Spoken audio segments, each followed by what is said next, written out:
Hi welcome to my channel. ಯಾರು ನನ್ನ ಚಾನಲ್ನ ಹೊಸ್ದಾಗಿ ನೋಡ್ತಾ ಇದ್ದರೆ ದಯವಿಟ್ಟು ಸಬ್ಸ್ಕ್ರೈಬ್ ಮಾಡ್ಕೊಂಡು ನೋಡಿ. ಹಾಗೆ ಪಕ್ಕದಲ್ಲಿರೋ ಬೆಲ್ಲೈಕನ್ನ ಕ್ಲಿಕ್ ಮಾಡಿ ಯಾವುದೇ ಹೊಸದಾಗಿ ವಿಡಿಯೋ ಅಪ್ಲೋಡ್ ಮಾಡಿದ್ರು ಕೂಡ ಅದನ್ನು ಡೈರೆಕ್ಟಾಗಿ ನೋಡ್ಬೋದು. ಇನ್ನು ಇವಾಗ ನಾವು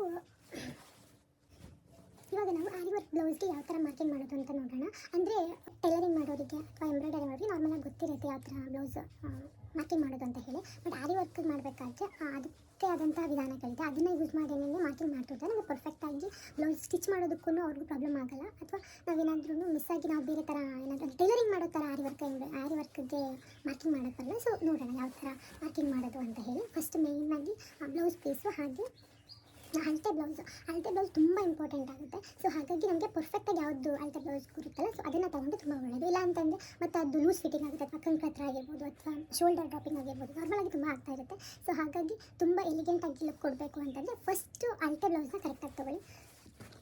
ಹಾಗೆಯೇ ಸ್ಕೇಲ್ ತುಂಬ ಇಂಪಾರ್ಟೆಂಟ್ ಆಗುತ್ತೆ. ಮೇನ್ ಎಲ್ಲ ಟೈಲರ್ಸಿಗೆ ಹಾಗೆ ಎಂಬ್ರಾಯ್ಡರಿ ಮಾಡೋರಿಗೆ, ಆರಿ ವರ್ಕ್ ಮಾಡೋರಿಗೆ ಎಲ್ರಿಗೂ ತುಂಬ ತುಂಬ ತುಂಬ ತುಂಬ ಇಂಪಾರ್ಟೆಂಟ್ ಆಗೋದು ಅಂತಂದರೆ ಮೇಯ್ನಾಗಿ ನಮಗೆ ಟೇಪ್ ಇಂಪಾರ್ಟೆಂಟ್ ಆಗುತ್ತೆ.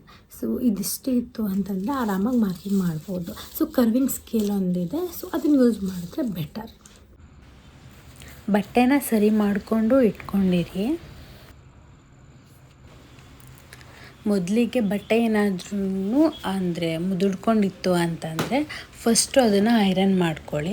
ಹಾಗೆಯೇ ಇದರಲ್ಲಿ ಸಿಲ್ಕ್ ಬಟ್ಟೆ ಇದೆಯೋ ಅಥವಾ ಕಾಟನ್ ಬಟ್ಟೆ ಇದೆಯೋ, ಯಾವ ಥರ ಬಟ್ಟೆ ಅಂತ ಇರುತ್ತೆ. ತುಂಬ ಐರನ್ ಬಾಕ್ಸಲ್ಲಿ ಇರುತ್ತೆ, ಕೆಲವೊಂದರಲ್ಲಿ ಇರಲ್ಲ. ಹಂಗೆ ಆ ಥರ ಏನಾದರೂ ಇತ್ತು ಅಂತಂದರೆ ಫಸ್ಟಲ್ಲಿ ನೀವು ವಾಲ್ಯೂಮ್ನ ತುಂಬ ಕಡಿಮೆ ಇಟ್ಕೊಂಡು ಅದನ್ನು ಐರನ್ ಮಾಡಿ. ಇಲ್ಲ ಅಂತಂದರೆ ಆ ಬಟ್ಟೆ ಏನಾದರೂ ಸುಕ್ಕಟ್ಟಿತ್ತು ಅಂದರೆ ನಿಮಗೆ ಮಾರ್ಕಿಂಗ್ ಮಾಡಬೇಕಾದ್ರೆ ಅದು ಮಿಸ್ಪ್ಲೇಸ್ ಆಗೋ ಚಾನ್ಸಸ್ ಇರುತ್ತೆ. ನೀವು ಮಾರ್ಕಿಂಗ್ ಮಾಡೋದೇ ಒಂದು ಕಡೆ ಮತ್ತು ಅಲ್ಲಿ ಸ್ಟಿಚಸ್ ಮಾಡಬೇಕು ಅಂತಂದರೆ ಆವಾಗ ಅದೇ ಬೇರೆ ಕಡೆ ಆಗೋ ಥರ ಆಗಿಬಿಡತ್ತೆ. ಬಟ್ಟೆನೂ ಅಷ್ಟೇ ತುಂಬ ಕೇರ್ಫುಲ್ಲಾಗಿ ಐರನ್ ಮಾಡಿ ಮತ್ತು ಅದನ್ನು ಫೋಲ್ಡಿಂಗ್ ಮಾಡ್ಕೊಳ್ಳಿ. ಅಂದರೆ ಡಬಲ್ ಫೋಲ್ಡಿಂಗು, ಒಂದು ಬಟ್ಟೆ ಮೇಲೆ ಇನ್ನೊಂದು ಬಟ್ಟೆ ಬರೋ ಥರ ಫೋಲ್ಡಿಂಗ್ ಮಾಡ್ಕೊಳ್ಳಿ. ಬಟ್ಟೆ ಫೋಲ್ಡಿಂಗ್ ಆದಮೇಲೆ ಮತ್ತೆ ಇನ್ನೊಂದು ಸಲ ಅದನ್ನು ನೀಟಾಗಿ ಐರನ್ ಮಾಡ್ಕೊಳ್ಳಿ. ಈ ಥರ ಐರನ್ ಮಾಡೋದ್ರಿಂದ ನಾವು ಇವಾಗ ಮಾರ್ಕಿಂಗ್ ಮಾಡಬೇಕಲ್ವ, ಮಾರ್ಕಿಂಗ್ ಮಾಡಬೇಕಾದ್ರೆ ಯಾವುದೇ ಥರ ಸುಕ್ಕು ಕಟ್ಟಿರಲ್ಲ, ಬಟ್ಟೆ ನೀಟಾಗಿ ಕೂಡ ಇರುತ್ತೆ. ನೀವು ಮಾರ್ಕಿಂಗ್ ಮಾಡಿದಾಗ ಅದು ಸ್ಟ್ರೈಟಾಗಿ ಅಲ್ಲೇ ಕೂರುತ್ತೆ. ಮೊದಲಿಗೆ 1 ಇಂಚಿಗೆ ಮಾರ್ಕ್ ಮಾಡ್ಕೊಳ್ಳಿ. ಈ 1 ಇಂಚ್ ಏನಕ್ಕೆ ಮಾಡ್ತೀವಿ ಅಂತಂದರೆ ನಾವು ಲೈನಿಂಗ್ ಬ್ಲೌಸ್ ಹೊಲಿಬೇಕಾದ್ರೆ ಅಥವಾ ಆರಿ ವರ್ಕ್ ಬ್ಲೌಸ್ಗಳಿಗೆ ಮಾರ್ಕಿಂಗ್ ಮಾಡಬೇಕಾದ್ರೆ 1 ಇಂಚಿಗೆ ಮಾರ್ಕ್ ಮಾಡ್ಕೋಬೇಕು. ಯಾಕೆ ಅಂತಂದರೆ ಅದನ್ನು ಮಡಚಿ ಒಳಗಡೆಗೆ ಹೊಲಿತಾರಲ್ವ, ಹಾಗಾಗಿ. ಅದೇ ಏನಾದರೂ ನಾವು ಸಿಂಗಲ್ ಅಂದರೆ ಯಾವುದೇ ಥರ ಒಳಗಡೆಗೆ ಬಟ್ಟೆ ಕೊಡದೇನೆ ಸಿಂಗಲ್ ಪ್ಲೇಸ್ ಏನಾದರೂ ಸ್ಟಿಚ್ ಮಾಡ್ತೀವಿ ಅಂತಂದಾಗ 1.5 ಇಂಚಿಗೆ ಮಾರ್ಕ್ ಮಾಡ್ಕೋಬೇಕಾಗತ್ತೆ. ಕೆಲವರು 2 ಇಂಚಿಗೂ ಮಾರ್ಕ್ ಮಾಡ್ತಾರೆ, ಬಟ್ 1 ಇಂಚಿಗೆ ಮಾಡಿಕೊಂಡ್ರೆ 1.5 ಇಂಚಿಗೆ ಮಾಡಿಕೊಂಡ್ರೆ ಆ ಬ್ಲೌಸಿಗೆ ಸೂಟ್ ಆಗುತ್ತೆ. ಹಾಗೆಯೇ ನೀವೇನು 1 ಇಂಚಿಗೆ ಮಾರ್ಕ್ ಮಾಡ್ಕೊಂಡಿರ್ತೀರಲ್ಲ, ಆ 1 ಇಂಚಿಗೆ ಒಂದು ಲೈನ್ ಎಳ್ಕೊಳ್ಳಿ. ಇವಾಗ ಬ್ಲೌಸ್ ಮಾರ್ಕಿಂಗ್ ಮಾಡಬೇಕಾದ್ರೆ ನಾರ್ಮಲಾಗಿ ಹೇಗೆ ಸೀದಾ ಇಟ್ಕೊಂಡು ಮಾರ್ಕಿಂಗ್ ಮಾಡ್ತೀವಲ್ವ, ಆ ಥರ ಮಾಡೋದ್ರ ಬದಲಿಗೆ ಒಳಗಡೆ ಲೈನಿಂಗ್ ಬಟ್ಟೆ ಕೊಟ್ಟಿರ್ತೀವಲ್ಲ, ಆ ರೀತಿಯಲ್ಲಿ ಅದನ್ನು ಮೇಲ್ಭಾಗ ಮಾಡಿಕೊಂಡು ಅಲ್ಲಿಂದ ಅಳತೆ ತೊಗೊಳ್ಳಿ. ಆವಾಗ ನಿಮಗೆ ಪರ್ಫೆಕ್ಟಾಗಿ ಏನು ಅಳತೆ ಇದೆ ಅಂತ ಗೊತ್ತಾಗುತ್ತೆ.